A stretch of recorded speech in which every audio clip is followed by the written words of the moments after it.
Hello again. Or if you just clicked on part 2 just to click on it to find out who is number 1, then that's fair.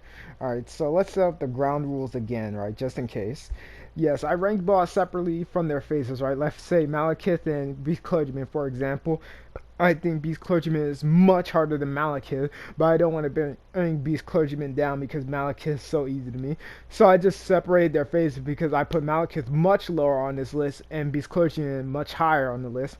So yeah, here are the timestamps for all the numbers, and yeah, let's finish this off.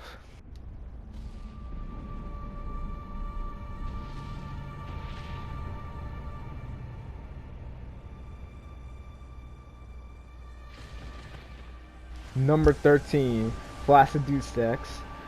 The Eye of the Storm, the Calm of the Storm. Alright, let's start off. Now, he lands here mostly for his vigor and his poise, but let's get on to some other stuff, right? His attacks, to where the lightning strike is pretty delayed, and you could get stuck on his body, like what happened to me, to where I didn't even notice.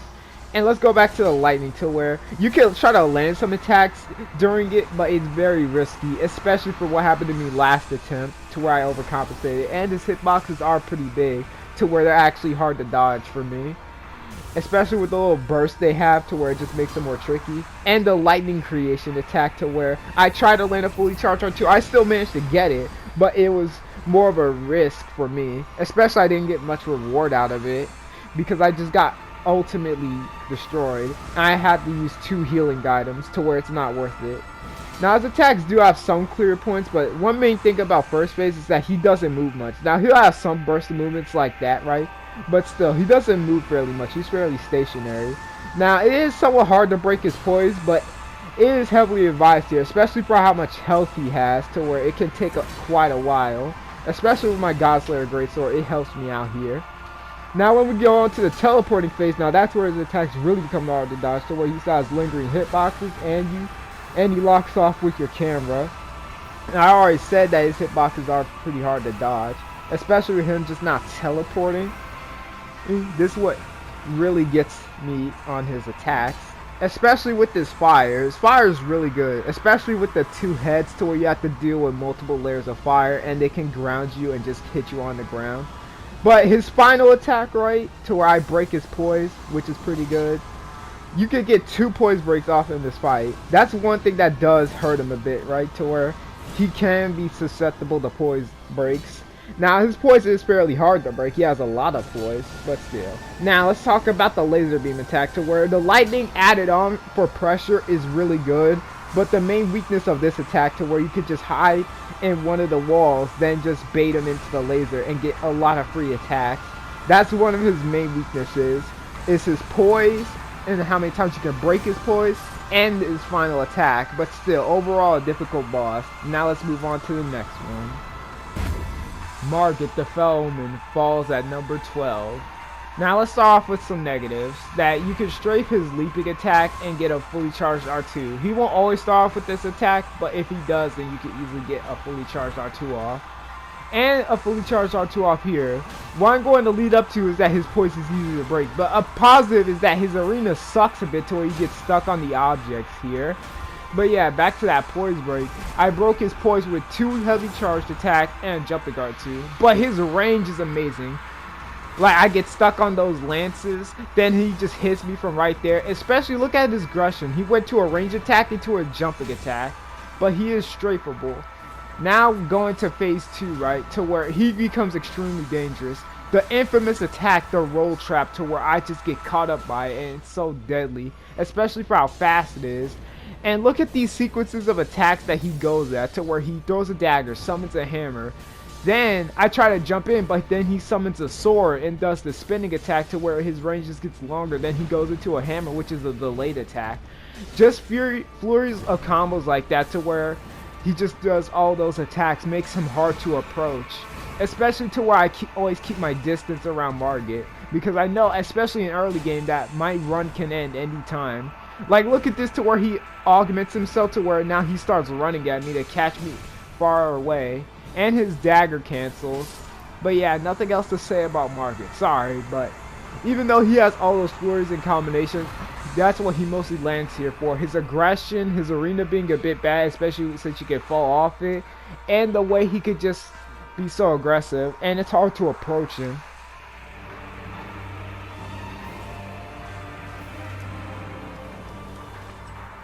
Melania, Goddess of Rot, lands at number 11. Now, she's not more difficult than Melania's first phase, right? Because her starter attack isn't that difficult to dodge, and if you're a faith build like me or just have any range, you could just like do some extra damage to her while she's in the flower. Her waterfowl dance is pretty much similar. She does have like Scarlet Rot on it now, and her new attack is really dangerous, especially for how far you have to run away from it. And you can also, if you try to physically attack her, to just wind up the butterflies in the center will just hit you and stun lock you. She can cover more distance now, which is pretty good. She can cancel more attacks. But if you're just like dodging her like waterfowl dance, she still has the same Melania problems to where waterfowl dance is too hard to dodge. You can interrupt her combos. And you have more of a telling opening for her, but you forced to go behind her because it's harder to not get hit by the Scarlet Burst that she does. So yeah, what really lands her at this spot? Mostly because she's still Melania. She's fast, she has more cancel windows now, and to me, for my passive playstyle, dealing with such an aggressive opponent throws me off. And her new ultimate attack kills me sometimes, but yeah, she's still Melania with same old problems and her same old openings. She mostly lands at this spot due to her ultimate moves like Waterfowl Dance and her Scarlet Butterfly Jump or Camouflage, right? Then, nothing else really. She's just more aggressive and she just kind of beats my playstyle. So yeah, Melania lands at number 11. Now it's time for the top 10. Coming in at number 10, Fire Giant, second phase. Alright, so let's start off with the negatives for this big guy. His Flame Pillar attack is really susceptible to like fully charged R2s. You don't want to use a weapon art here. You want to use fully charged R2s to rack up poise damage. But the Flame Pillars are still hard enough to where they can still screw you over. But yes, he is really susceptible to R2s here. I just had to heal, which slowed me down, so I couldn't break his poise here. But even then, I was still close enough to where I managed to land 3 fully charged heavy attacks. But the problem with trying to break his poise is that you have to hit the eye, right? And the repost does no damage. But yeah, with some basic attacks, right, of his, to where you're trying to hit the weak points on his arms, you can't hit him with fully charged R2, so that's good for him. But there are attack strings like this to where you can hit the eye, but it's covered up by some flesh and it's actually hard to hit, so you'll get reduced damage. But the fire attack that he spits out right there isn't too hard to dodge. Just go through the openings in his hands, which I didn't lock off with my camera for. His fire attacks are extremely dangerous though, to where you're forced to use Torrent with this flamethrower attack. I just got lucky going under him, to where I barely survived. And he also takes your camera sometimes. His Flame Orb attack is especially dangerous, to where you're forced to just roll into them and bait them out to get them to explode. And his rolling can cause issues, especially with him rolling away, so you have to run after him. And his hitboxes are much bigger than they actually seem. Fitting because, you know, he's a giant. But then I show you the scenario to where you do this poise break scenario properly, right? To where he's stationary, he's spinning up the meteors, land 2 fully charged hits, land my 3rd one, landed my 4th one, right? Didn't break his poise yet, but still. Then with the jumping R2, there, poise break. He is really easy and susceptible to poise breaks, right? But then I didn't hit the eye properly. That's what I mean, right? And then I hit his head. You need to hit the eye properly, especially when it's covered up by some bigger hitbox to where you might get reduced damage. Overall, Fire Giant lands here for his like long extended fight and his damage and his fire attacks being really dangerous. So yeah. Number 9. Sir Gideon Offmere, the all-knowing. I want to let his whole speech play out, but we don't have time for that, right? And you don't want to hear it again. But yes, he mostly lands here for his normal dodging, right? Which is hard to deal with than like just boss poise, right? And also his spamming, especially, because it's hard to get in close and deal some damage. Now look at this, right? To where he's spamming these soul spears, I have to quickly weave in between them. And I have to deal with the swords. Now him getting the boss moves are the bosses you defeat, right? While impressive and it's cool for like the world building and showing him that he's copying you, it doesn't really matter. It actually makes him weaker, like Scarlet and Ionia, for example. I didn't beat Melania, but still, it would have made him weaker and more punishable. But the Rings of Light especially are one of the most dangerous attacks here, since they have a lingering hitbox and still does a ton of damage, and they just come back to him. Now, I managed to get a lucky hit of my weapon art here, but still, that does not excuse that I got lucky in this fight. Especially with the buff he has on right now, to where if I kept hitting him, the bubble would have cracked and it would have caused an explosion, negating my aggression more. Especially with the swords that he can add on for pressure and just his casting speed. Gideon lands here for his casting speed, and especially with some of his really hard to dodge attacks like the Rings of Light. So yes, Gideon Ofnir lands at number 9. Sorry I couldn't have more gameplay. Have it writ upon thy meager grave, felled by King Morgoth, last of all kings. Morgoth, the Omen King, lands at number 8. Now, let's start off with some negatives. Now, even though I don't have footage of it, you can strafe his delayed hammer attacks, which, this one right here, I don't have the clip of me strafing it because this is the only recording, sorry, but still, you can only strafe his delayed attacks, and also bait out this crush attack from his lance throw, which is really bad, and it can really punish him very hard. But one really good attack is the sword slams, to where you have to purposely lift up your camera, right? And if you don't really know where you're rolling properly, you can get caught in the swords like that, to where it just messes up your roll. So that's what happened to me, right? To where it forces you to lift up your camera. That's really good. This sword slam attack is really long, especially with this curved sword, so it can roll catch you, and you have to deal with the bleed proc now. His phase transition is really good. Not only he takes reduced damage, he causes a big explosion to where you get blown back, and puddles explode, so you just want to attack him during his phase transition cooldown. His Cursed Blood attacks aren't that good, right? Because they're just Margit's like slam attacks. They just have the blood trail to where they can solo combo. They're not that good, but I'll get into that later. He has good advancing moves though, to where you're forced to respect him from a distance. His lance attack is still really delayed, and he has good delays in between his attacks, so you can't just spam roll backwards and get away. With still having 3 knives now, to where they add more pressure. But like I said before, his Cursed Blood attacks aren't that dangerous, to where they're easily strafable, and sometimes they'll miss you like that. They're just big punish windows. But overall, Morgoth lands here for his great attacks, his nice delays in between his attacks, his moves being really hard to deal with, and just overall, I like the guy. But he still lands here for his good aggression and the time you fight him in this game. He's good for what he is. Number 7. Draconic Tree Sandal. Out of all the times I fought this guy, I'm still not used to this guy, but let's start with some negatives. First of all, his poise is really easy to break. Now, you could get this cycle like this, to where he has to charge up for a bit. I just used my weapon art, then boom, poise break. One sad note is that he has no real repost animation. But now let's move on to the hard parts. His lightning attacks with their delays are really hard to dodge, especially with his fireballs having an explosion to where they also catch you, which is annoying, right? Especially with how his horse spans these fireballs, and how some of them are used as a get off me tool, like the one he shot on the ground, which is hard to roll, especially for the explosion effect. He has also lingering hitboxes, especially at the point where you fight him at the game. And he also has no real strafe window, since he has a shield to where he could just swipe you back and forth with it. Draconic Tree Sandal is really hard for the position where you have to fight him in the game. If you want to overlevel for him, that's good, but still. He's hard because he's harder to punish. And even though I said his poise is easy to break, you can't really get a lot of fully charged R2s on him to break his poise really easy. And if you try to go for a jumping R2, then it's going to be hard to really hit him, since he has fast attacks that can do a lot of damage to you. So yes, he lands here for his damage, his aggression, and his fast attack. Alright, number 6, Knights of the Howl Tree. I should have said that better, but yeah.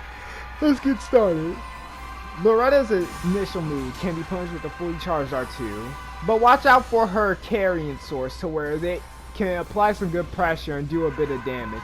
Now her jumping sickle right there is pretty dangerous, especially if your poise is not high enough. She can combo you, which can do a lot of damage. And her attacks are faster in general. But here's where the R2s come in, to where if you strafe to her shield hand, to where she does have attacks there, You can break her poise. She doesn't have much poise, but she has fast attacks and retaliation if you try to. You can also punish her bow if you get close enough to it.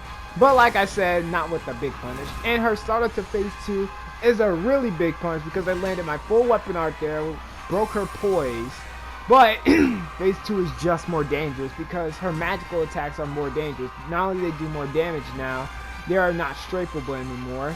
And you also can't strafe behind her, but you can still strafe to her shield hand. And look, to where it's like harder to dodge her magic now. And now she has 4 bows to where it makes it harder to dodge. But Loretta's slash is a really big punish, especially for it not being that hard to dodge. But her wide swings make it harder to strafe her to her shield hand. That's why I'm not constantly doing it. And she moves around so much to where it's hard to break her poise. But this is why moves like her slash is really good to punish, because the last part is strafeable and you can punish it with a fully charged R2. Overall, Loretta is fast, moves around a lot to where you can't just break her poise, and she deserves her spot here for personally being one of my least favorite boss. Now we're at the final 5. Start again, number 5, Beast Clergyman. Alright, so starting off with weaknesses, you can run under the poke attack, and his jumpable attacks are pretty bad for him since you can just avoid them with jumping R2s and punish them with that.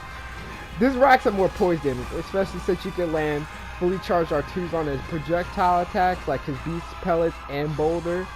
And you can also get a cheeky R1 here during that attack combination, which yes, leads to an easy poise break. Now, here's the thing. I didn't have any more footage of Beast Clergyman, but then I remember they rehashed his boss fight in the Beastium Sanctum, so yeah, sorry. You can also punish a boulder throw with the fully charged R2 like I said before, and his Beast Swipe. So yeah, this leads up to easy poise breaks against him. But here comes the strengths of him, to where it's hard to run under a poke attack. It's a bit tricky. Sorry.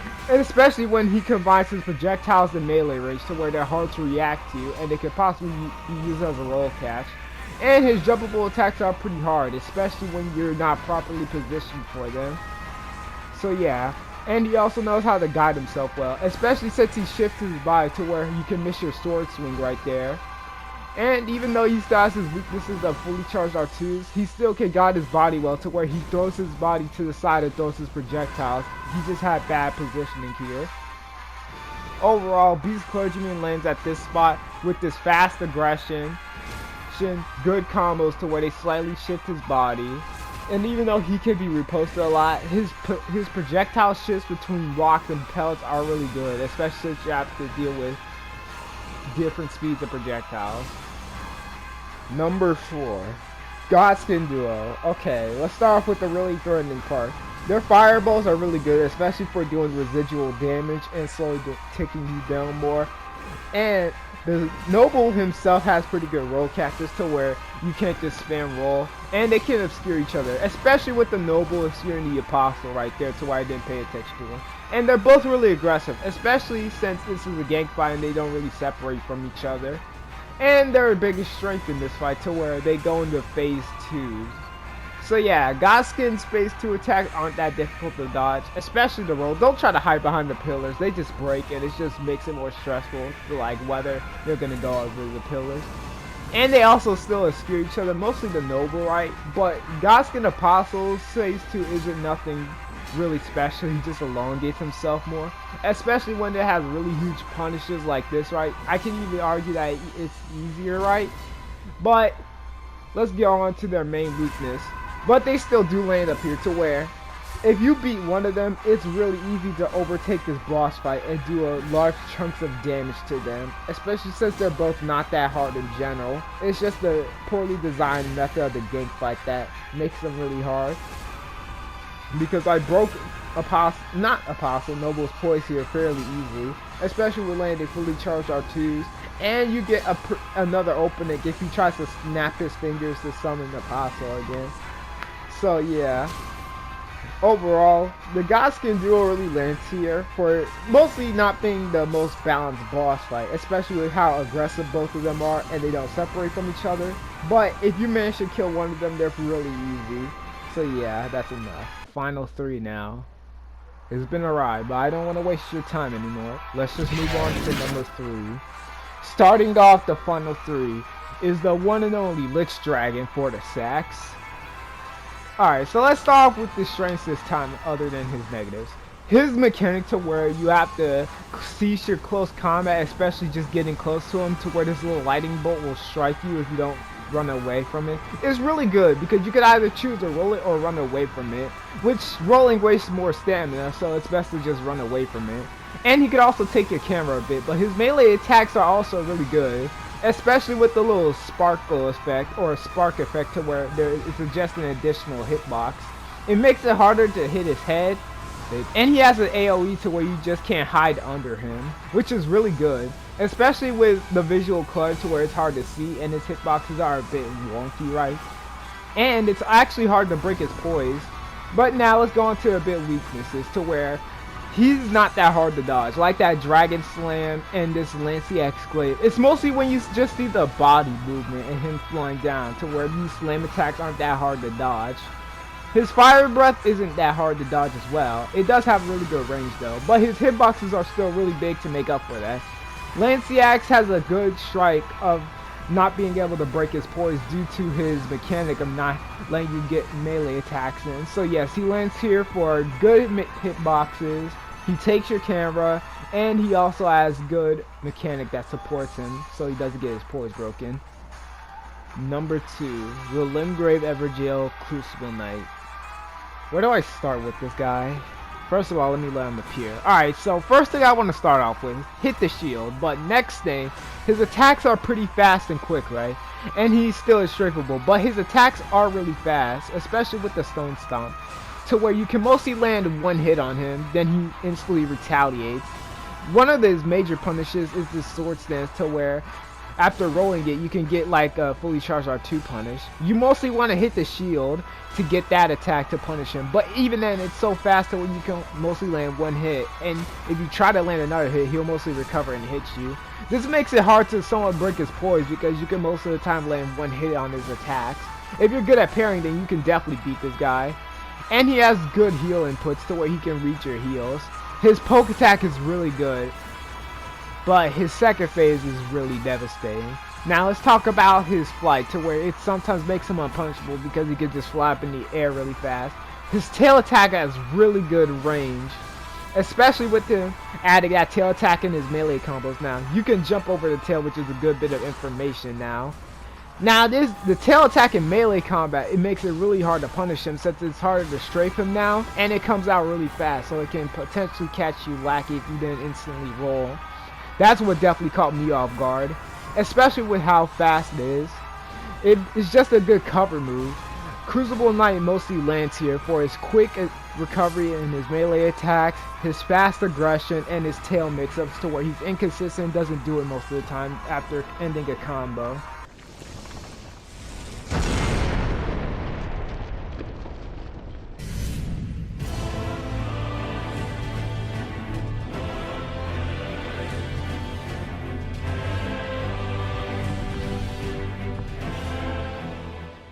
Radagon of the Golden Order is number 1. Let's start off with his main weaknesses. Literally, I'm using fire right now, which is really damaging towards him, just like many other weaknesses. And the Golden Order swipe is easily punishable with fully charged R2. But don't let that fool you. His combos are really quick and fast, to where you mostly have to spam roll. But his major weakness is, he's really easy to cycle through. Like, you can script the boss fight really easily. Like, do enough damage during first phase, jump the Golden Stomp, then you can break his poise, and you can just land massive damage. Now, then you also have to skip to the DM now, which isn't too easy to dodge, but I won't say it's hard. So yeah, then you can just land more damage by landing fully charged R2s and stuff. He's damn near almost dead, but that's one of Radagon's main weaknesses, that you can script him really easily. But let's move on to his main strengths, to where it's really hard to strafe him, to where this Golden Order burst makes it harder, especially with the damage it does, to where it's respectable damage, so you're forced to respect it. His grab has pretty good range with the explosion and does quite a bit of damage. His projectiles are amazing with how fast the little ones are and how big the explosion is on the big delayed one, and especially how fast it comes out. Just look at the explosion. It caught me right there. Then just look at how big the Golden Order burst is, to where it caught me rolling away from him, so I had to force to respect like the burst, right? So yeah, and like I said before, I won't call it easy to dodge, but I won't also call it too difficult. Overall, Radagon lands this spot as the hardest boss in Elden Ring, just due to his aggression, his Golden Order burst, his teleporting making him more unpredictable, and just, even though with his weaknesses, he makes up for it with just being a really aggressive, fast, overall boss that has good combos and good delays in between them. So yeah, this was the first time I did a video like this. Hopefully I did it alright. Well, I guess, so yeah, this was the finale to this two-parter, right? So yeah, it was a bit fun, but like I said before, I could do better, and this was my first time with this style of video. I might rank some other bosses in some other games, but yeah, for right now, like I said before, I'm just out. So yeah, bye.